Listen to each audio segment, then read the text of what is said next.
Annyeonghaseyo, sobat film dimanapun kalian berada. Kali ini aku akan mengajak kalian untuk nonton sebuah film dari negeri ginseng. Film yang menyayat hati ini adalah film yang diangkat dari kisah nyata dalam kasus Mayong yang terjadi pada tahun 2008, di mana seorang gadis berusia 8 tahun telah dianiaya dan dilecehkan secara fisik dan mental oleh seorang pria berusia 57 tahun. Film berjudul Hawk atau dalam bahasa Korea Sowon ini disutradarai oleh Lee Jong Ik dan ditayangkan pada 2 Oktober 2013 silam. Seperti apa kisahnya? Langsung saja kita saksikan videonya.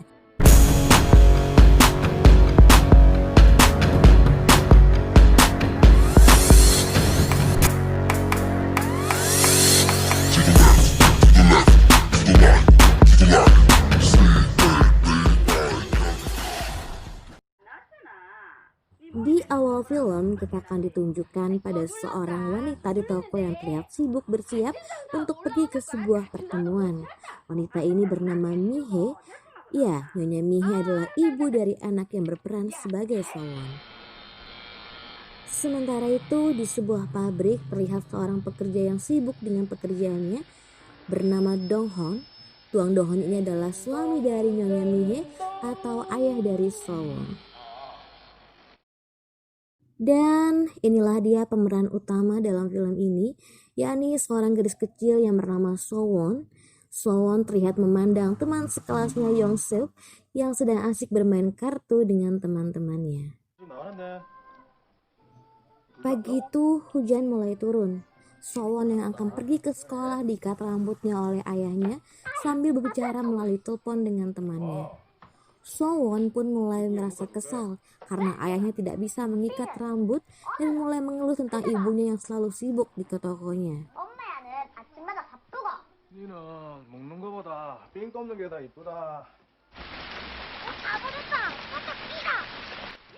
Yongsok dan teman-temannya terlihat berlarian ke sekolah sambil mengenakan kantong plastik di kepala dan mengambil jalan pintas. Sementara itu, Sowon berangkat sendirian sambil menunjukkan wajah cemberut. Ibunya pun mengejarnya dan meminta Sowon tidak marah serta berjanji akan mengikat rambutnya besok. Di sini terlihat bahwa Nyonya Mihe sempat menawarkan untuk mengantar Sowon pergi ke sekolah. Namun Sowon menolak dan mengatakan dia bisa sampai ke sekolah dengan berlari dalam 3 menit. Sowon kecil pun berangkat ke sekolah dengan langkah riang. Dia sempat melihat jalan pintas yang tadi digunakan oleh Yonsok dan memutuskan untuk tidak menggunakan jalan tersebut. Dia memilih untuk melewati jalan besar. Yonsok sudah berada dekat dengan gerbang sekolah. Dia terus berteriak menyuruh teman-temannya untuk cepat karena hujan semakin deras. Saat Yonsok melihat ke belakang, dia melihat seorang pria masuk ke dalam jalan pintas yang tadi digunakannya. Yonsok sedikit khawatir tapi tidak mempedulikannya. Sowon pun terus berjalan ke sekolah. Ketika tiba-tiba pria yang tadi dilihat oleh Yonsok masuk ke jalan pintas berdiri di depan Sowon. Pria itu memegang layanan putus dan menyapa Sowon. Sowon terlihat ketakutan. Dia melihat gerbang sekolah yang sudah dekat dan pria itu bertanya apakah dia boleh meminjam payung Sowon. Sowon mulai merasa semakin takut dan dia melihat ke belakang dan tidak ada orang sama sekali di sana.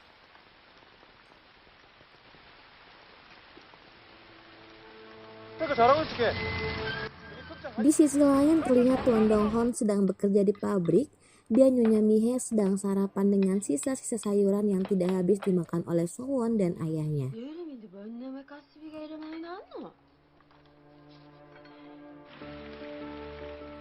Sementara itu, di sebuah rumah kosong, terlihat ada sebuah payung kuning yang rusak dan itu adalah payung yang dipakai oleh Sowon. Hujan pun masih turun dengan deras dan kita dibawa melihat ke dalam sebuah rumah kosong tadi di mana terlihat seorang anak perempuan dalam kondisi lemah dan penuh darah.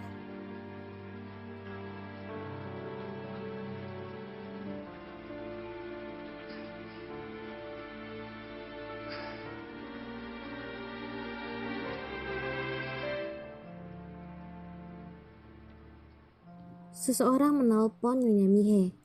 Wanita tersebut adalah Ibu Yeon-sok. Dia memberitahu kalau sekarang dia sedang berada di dekat sekolah dan terlihat banyak polisi di sana. Di scan lain, Tuan Dong-hon juga terlihat sedang sibuk bekerja. Dia mendapat telepon dari Inspektur So yang mengatakan bahwa So-won berada di rumah sakit. 지금 애가 크게 다쳐가지고 창원 제1병원으로 이송 중이거든요. 병원이요? 우리 아는 지금 학교에 있을 텐데. 아기가 지금 우리 시기 있다 없다 합니다. 아버님만 가능한 빨리 와주셔야 되겠습니다. 처음 발견 당시 Di rumah sakit, para polisi sedang berkumpul. Mereka melaporkan kondisi korban atau So-won kepada kepala polisi. Mi-hye tiba dengan taksi. Dia dalam keadaan kacau. Para polisi berusaha memintanya untuk tenang. Mi-hye masuk ke dalam rumah sakit dan mendapati Dong-hon yang sudah berada di sana dan sedang mendengarkan penjelasan dokter mengenai kondisi So-won.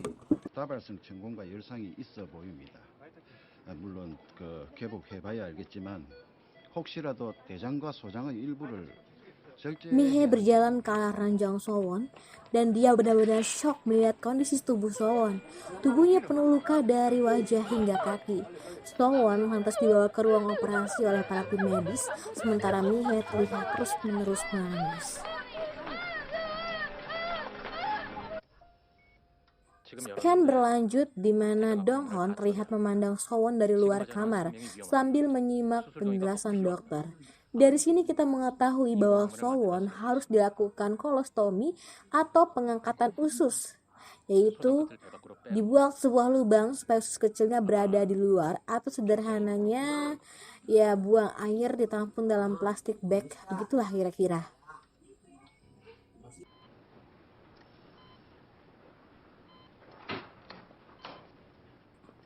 Operasi pun telah selesai, namun So-won masih belum sadarkan diri dan berada dalam ruang pemulihan. Mi-hye tidak bisa menahan tangisnya melihat kondisi So-won. Dia memilih keluar untuk menenangkan diri. Dong-hon masuk dalam ruang perawat dan Dong-hon menangis sedih melihat kondisi So-won. 엄마, 그래. 엄마야. Dong-hon menahan tangisnya dan memberitahu kalau Mi-hye di luar dan mereka akan bergantian menjaga So-won. 야, 잘 샀네. 회사? 벌써 갔다 왔지? 엄마야, 아빠야. 바쁠 것 같고, 바쁜 사람도 찾아야 될 것 같고, 내고 많이 낮은 것 같아서 그냥 112로 전화했다. 잘했다. 누구 닮아 이리 똑똑하나? 아빠랑 경찰 아저씨랑 꼭 잡아놓을 거니까 우리 손에 한점 자자. 그러면 그럴까? 자꾸 목이 말라서 자꾸 똥도 나올 것 같고.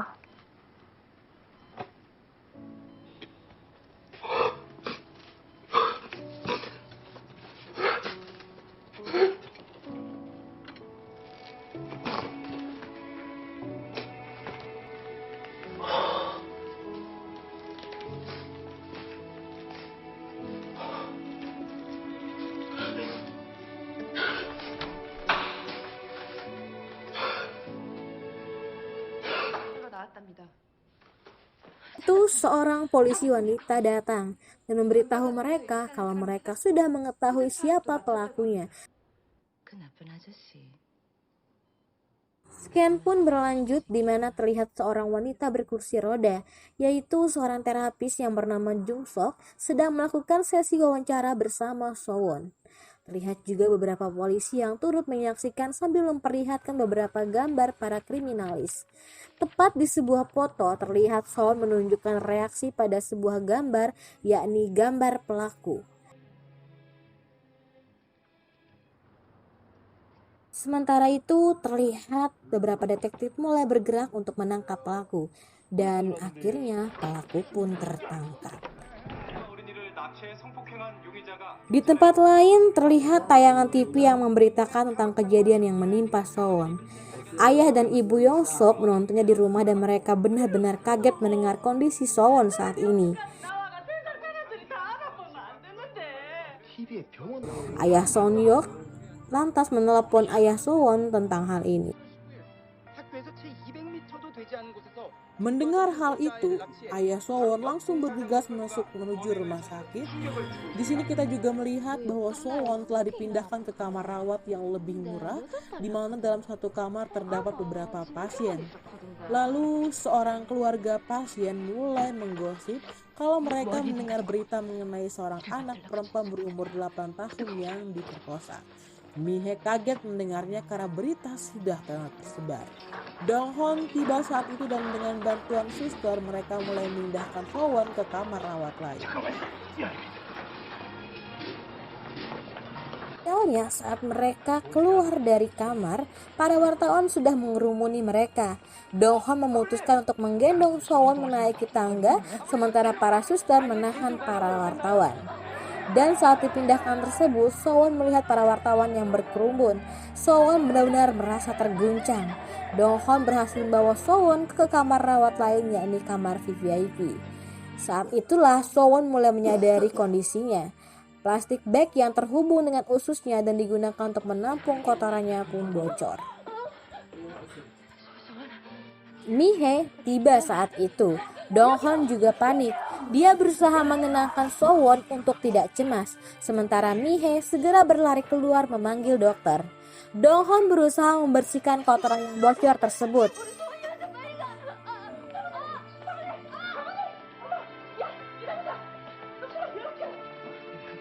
Sementara itu, Donghon masih berusaha membersihkan, tetapi Sowon menjerit histeris dan meminta Donghon untuk berhenti dan jangan menyentuhnya.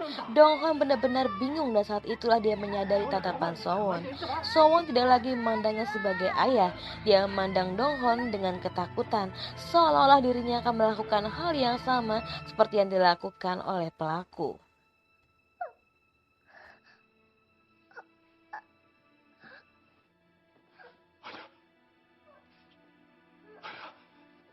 Suster dan dokter tiba saat itu. Donghon benar-benar syok dengan tatapan Sowon.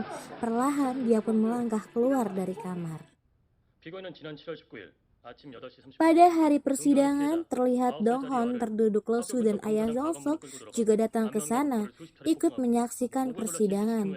Di sini hakim membacakan kejahatan pelaku. Duh, nih pelaku ya, belum pernah dilempar sendal kali ya. Kekeh aja nggak mau ngaku. Bilangnya lupa, pura-pura lupa. Jadi karena kurangnya bukti, hakim memutuskan untuk menunda persidangan pada 25 Agustus. Mendengar hal ini, langsung saja ngegas si ayahnya Yongsok ngelemparin sendalnya. Omoh, kamsahamnida sih udah mewakilkan.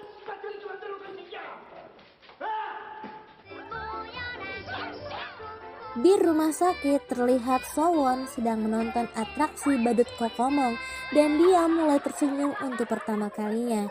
Yang ternyata salah satu badut tersebut adalah ibunya, Nyonya Mihe. Salut ya sama si ibu satu ini, meski sedang hamil tua tetap berusaha kuat untuk putrinya.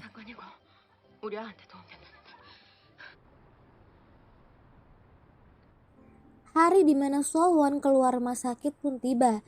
Di dalam mobil, Donghon telah memasang tirai antara kursi pengemudi dengan kursi penumpang di belakang.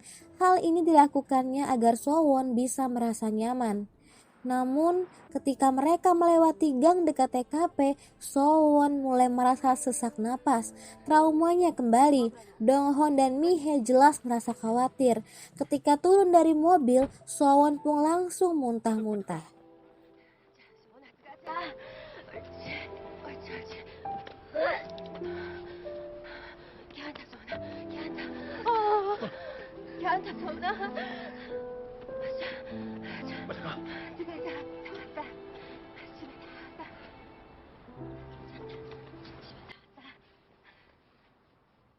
Saat tiba di rumah, mereka melihat banyak sekali tempelan kertas yang berisi ucapan semangat untuk Sowon dari teman-temannya.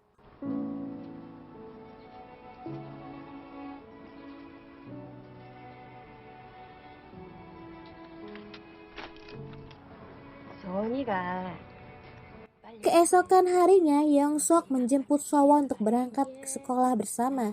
Saat pulang sekolah, Sowon bertemu badut Kokomong dan dia mengetahui bahwa badut itu adalah ayahnya, Tuan Donghon. Di sini kita menyaksikan bahwa Sowon tidak lagi trauma dan takut dengan ayahnya. 이러고 있나?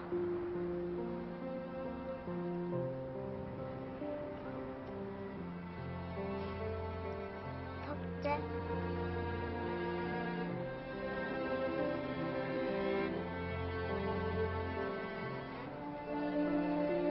집에 가자.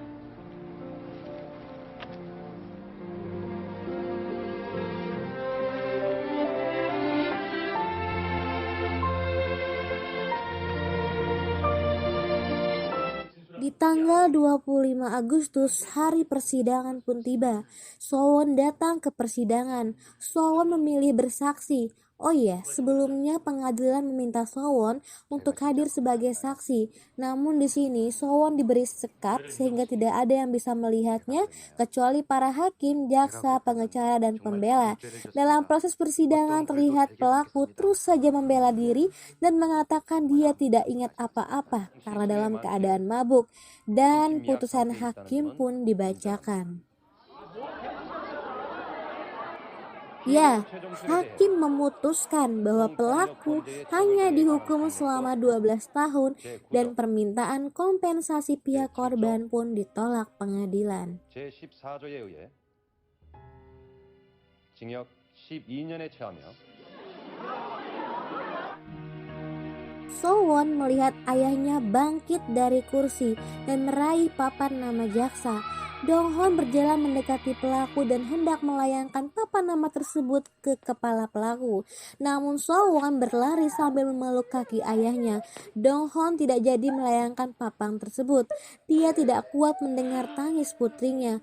Pelaku pun akhirnya dibawa pergi. Di sini Donghon menangis. Dia menunduk dan menggendong Sowon. Dia menuruti Sowon untuk pulang. Semua yang ada di sana menangis sedih melihat hal tersebut.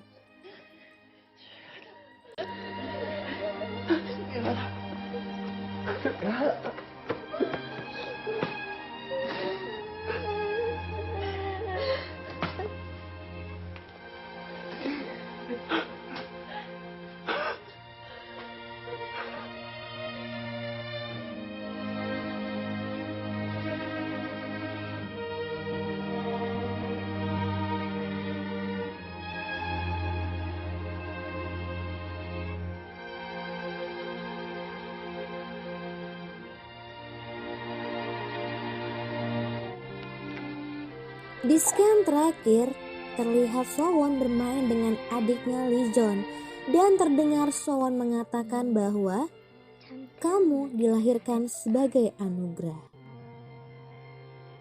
Sobat film, gimana film yang satu ini? Luar biasa menginspirasi kan? Semoga Sowon dapat melalui hari-harinya dengan indah ya. Amanat dari film ini kita belajar bahwa sibuk apapun kita, anak adalah yang utama. Mungkin kita akan merasa bahwa kita sibuk bekerja untuk mereka, namun bagi mereka kebersamaan adalah hal yang bisa membuat mereka bahagia dibandingkan hanya materi. Dan keluarga adalah tempat paling ternyaman dan teraman bagi mereka untuk berlindung.